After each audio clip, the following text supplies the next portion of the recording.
Cuba's regime is on a countdown. In the last few hours, signals coming out of Washington suggest that the Trump administration and Secretary of State Marco Rubio are no longer interested in slow diplomacy. The total collapse of Cuba's power grid isn't just a technical problem, it's a symbol of a regime that has lost control. And now a 72-hour ultimatum appears to be on the table. I'm Victoria Stone. Let's break this down. The ultimatum came during a State Department briefing at 4:15 yesterday afternoon. Rubio walked to the podium without notes and spoke for 11 minutes. He said the Trump administration has identified 147 political prisoners currently held in Cuban detention facilities, including 12 American citizens or dual nationals. He gave Havana until Saturday at noon Eastern Time to release all of them and allow international monitors from the Red Cross into every prison facility on the island. But that's just the first demand. Rubio also said Cuba must immediately terminate what he called its hosting agreement with Russian military intelligence. He specifically named a signals intelligence facility near Lourdes, about 10 emirs south of Havana, that U.S. intelligence believes Russia reactivated in late 2023. According to Rubio, Russian personnel at the site are actively monitoring American military communications across the southeastern United States, including transmissions from MacDill Air Force Base in Florida. The Cuban government will provide written confirmation that all Russian military and intelligence personnel have left the island. Rubio said, "We will verify this independently. We will know if they're lying." The third demand involves economic policy. Rubio said Cuba must commit to what he called free market reforms within 6 months, including the privatization of state-owned enterprises and the establishment of an independent central bank. He didn't provide specifics on enforcement mechanisms, but he made it clear the administration views this as non-negotiable. Cuba's response came less than 2 hours later. Foreign Minister Bruno Rodriguez issued a statement calling the ultimatum a violation of international law and an attempt to resurrect what he termed neo-colonial domination. He said Cuba would not negotiate under threats and accused the United States of manufacturing a crisis to justify regime change. Now, here's where it gets more specific. The political prisoner list Rubio referenced isn't new. Human rights organizations, including Amnesty International and the Committee to Protect Journalists, have been documenting these cases for years. What's different is the inclusion of American citizens. The State Department confirmed that 12 individuals on the list either hold U.S. passports or have claims to American citizenship through family members. One of those names is Felix Montes, a Miami-based journalist arrested in Havana in October 2022 while covering protests. His family has been lobbying Congress for intervention since his trial last year, which lasted 4 hours and resulted in a 15-year sentence for what Cuban authorities called espionage. Rubio mentioned Montes by name during the briefing and said his continued detention is a red line issue for the administration. The Russian facility is another critical piece. The Lourdes signals intelligence site was originally built during the Cold War and was one of Moscow's largest foreign intelligence installations. Russia officially closed it in 2001 after economic pressures made it too expensive to maintain. But satellite imagery analyzed by the Center for Strategic and International Studies shows new construction at the site beginning in November 2023, including what appear to be antenna arrays and hardened communications buildings. A CSIS report published in March confirmed that Russian military aircraft have been making regular flights between Moscow and Havana with cargo manifests that suggest technical equipment deliveries. The report estimates that between 60 and 80 Russian personnel are currently stationed at or near the Lourdes facility, though the Kremlin has never publicly acknowledged reactivating the site. Then there's the economic reform demand, which analysts say is the least realistic of the three.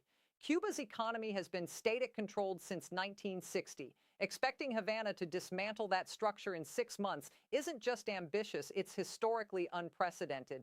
Michael Shifter at the Inter-American Dialogue called it a poison pill designed to make acceptance impossible. He told Reuters yesterday that the demand appears calculated to ensure Cuba rejects the ultimatum, giving the Trump administration justification for escalation. The United States currently has significant military assets positioned near Cuba. The Guantanamo Bay naval base, which the U.S. has controlled since 1903 under a lease Cuba considers invalid, houses approximately 5,000 American military personnel. The base sits on 45 square miles of Cuban territory and has been a source of tension for more than 60 years. Beyond Guantanamo, the Navy's Fourth Fleet operates throughout the Caribbean and has increased patrols around Cuban waters over the past 18 months. According to U.S. Southern Command, American warships conduct what they call freedom of navigation operations near Cuba roughly twice a month. The destroyer USS Thomas Hudner was operating just outside Cuban territorial waters as recently as last Tuesday. Air assets matter here, too.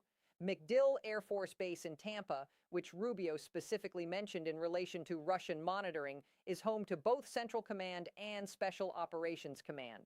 The base controls military operations across Central and South America and is a critical node in U.S. defense infrastructure. If Russian intelligence is actively intercepting communications from MacDill, that represents a significant security breach. The political context is just as important. Trump campaigned heavily in South Florida with explicit promises to take a harder line on Cuba than any administration since Kennedy. He won Miami-Dade County by 12 points in part because of support from Cuban-American voters who want regime change in Havana.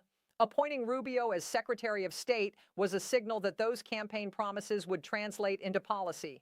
Rubio himself is the son of Cuban immigrants who left the island before the revolution. He's been one of the Senate's most vocal critics of the Castro regime and has consistently opposed any normalization of relations with Havana. His appointment gave Cuban hardliners in the administration exactly what they wanted: someone with both personal investment and institutional power to shape policy. Understanding this moment requires going back to December 2014 when the Obama administration announced it would begin normalizing relations with Cuba after more than 50 years of isolation. Obama reopened the U.S. Embassy in Havana, eased travel restrictions, and removed Cuba from the state sponsors of terrorism list. The policy represented the most significant shift in U.S.-Cuba relations since the Cold War ended. Trump reversed most of those changes during his first term. He reimposed travel restrictions, tightened the economic embargo, and put Cuba back on the terrorism list in January 2021, just days before leaving office. The designation came after allegations that Cuba was harboring members of Colombia's National Liberation Army, a leftist guerrilla group involved in drug trafficking and kidnapping. The Biden administration maintained Trump's harder line despite campaign suggestions that he might return to Obama's approach. Biden kept the terrorism designation in place and did not significantly ease embargo restrictions. By the time Trump returned to office in January of this year, U.S.-Cuba policy was already more confrontational than it had been at any point since the 90s. The Cuban government's response came within hours. Foreign Minister Bruno Rodriguez called the ultimatum an act of aggression and said Cuba would not be intimidated by threats. He accused the Trump administration of manufacturing a crisis to justify military intervention. Rodriguez specifically denied that Russian intelligence operates from Cuban soil, calling the allegations false and unsubstantiated. Havana's official statement went further. It invoked the UN Charter's prohibition on threats of force and requested an emergency session of the Security Council. Cuba characterized the 72-hour deadline as a violation of international law and called on member states to condemn what it termed imperialist coercion. That appeal is unlikely to gain traction. The Security Council has been paralyzed on U.S.-related issues for years, and Russia holds veto power. Moscow's response was predictable. Russian Foreign Ministry spokesperson Maria Zakharova said the ultimatum represented dangerous brinkmanship and warned that any U.S. military action in Cuba would have serious consequences. She did not specify what those consequences might be. The Kremlin itself remained silent for the first 12 hours after Rubio's statement. When Putin finally addressed the issue during a meeting with his Security Council, he was vague. He said Russia maintains cooperative relationships with many nations, but did not confirm or deny the existence of intelligence facilities in Cuba. Latin American governments are watching carefully. Mexico issued a statement calling for dialogue and restraint.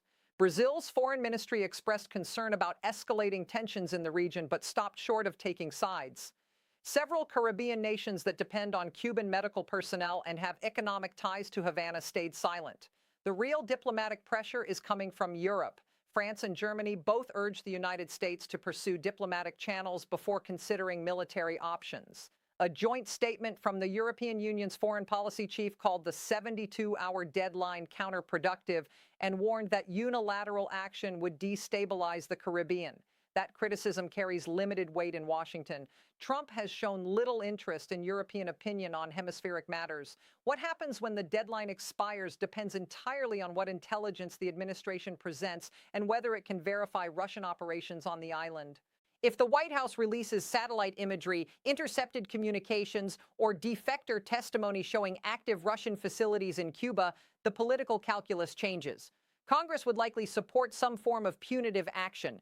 If the evidence is thin or circumstantial, the administration faces a different problem. Moving forward with military strikes based on unverified claims would invite comparisons to the Iraq War's weapons of mass destruction debacle. That's a comparison Trump has used against his opponents for years. The most likely outcome in the next 72 hours is not a military strike, but rather an escalation of economic pressure. The administration could impose secondary sanctions on countries and companies doing business with Cuba, effectively cutting Havana off from international finance. That approach would avoid the political and military risks of direct action while still delivering a significant blow to the Cuban economy. But there's another possibility. The ultimatum itself might be the policy. By setting a public deadline and forcing Cuba to respond, the administration creates a crisis that keeps attention on the issue and pressures Havana without requiring follow-through. That would fit Trump's pattern of using threats and deadlines as negotiating tools rather than precursors to action. So what's really happening here? On one level, this is straightforward. If Russia is operating intelligence facilities in Cuba that threaten U.S. military communications, that's a legitimate national security concern. The United States has spent decades pushing back against Russian presence in the Western Hemisphere. Tolerating active espionage operations 90 miles from Florida would represent a significant policy shift that no administration, Republican or Democrat, would accept. But here's the question nobody is asking. Why now? If these facilities have been operating since the Soviet era, as some reports suggest, why issue an ultimatum in March 2025? The answer likely has more to do with domestic politics than Cuban or Russian actions. Trump needs a foreign policy win that resonates with his base. A confrontation with Cuba checks multiple boxes. It energizes Cuban-American voters in Florida, satisfies Republican hardliners who opposed Obama's normalization, and allows Trump to position himself as tougher on Russia than Biden was, despite his previous reluctance to criticize Moscow. The timing also matters in relation to Ukraine. Trump has faced criticism from both parties for his ambiguous stance on continued support for Kiev. Taking a hard line against Russian operations in Cuba allows him to claim he's confronting Putin without committing to the level of military and financial support for Ukraine that Congress and European allies want. It's a way to appear tough on Russia in a theater where the costs and risks are lower. The 72-hour deadline itself is theater. It's too short for meaningful negotiation or verification, but long enough to dominate news cycles and build public support for whatever comes next. If the administration intended serious diplomacy, the conversation would be happening through back channels without public ultimatums. The deadline is designed to force Cuba into a public response that can be framed as defiance. There's also a broader question about what this means for U.S. policy in Latin America. The Monroe Doctrine, the idea that the Western Hemisphere is a U.S. sphere of influence, has been dormant for decades. Reviving it through military threats against Cuba signals a return to Cold War era thinking about the region. That approach may play well domestically, but it complicates relationships with Latin American governments that have spent 30 years building independence from Washington.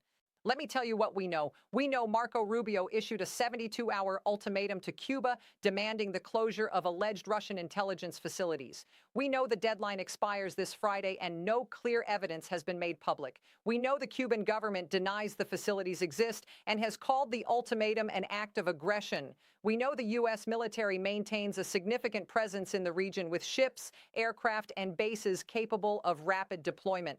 We know Trump campaigned on taking a harder line against Cuba and appointed Rubio specifically to deliver on that promise. We know this crisis emerges at a moment when the administration faces pressure to demonstrate toughness on Russia without escalating involvement in Ukraine. What we don't know is whether the United States has concrete intelligence proving these facilities exist, or whether this ultimatum is designed to create a crisis that justifies predetermined policy goals. Stay informed with BCC News. Don't forget to like, subscribe, and turn on notifications so you never miss a critical update.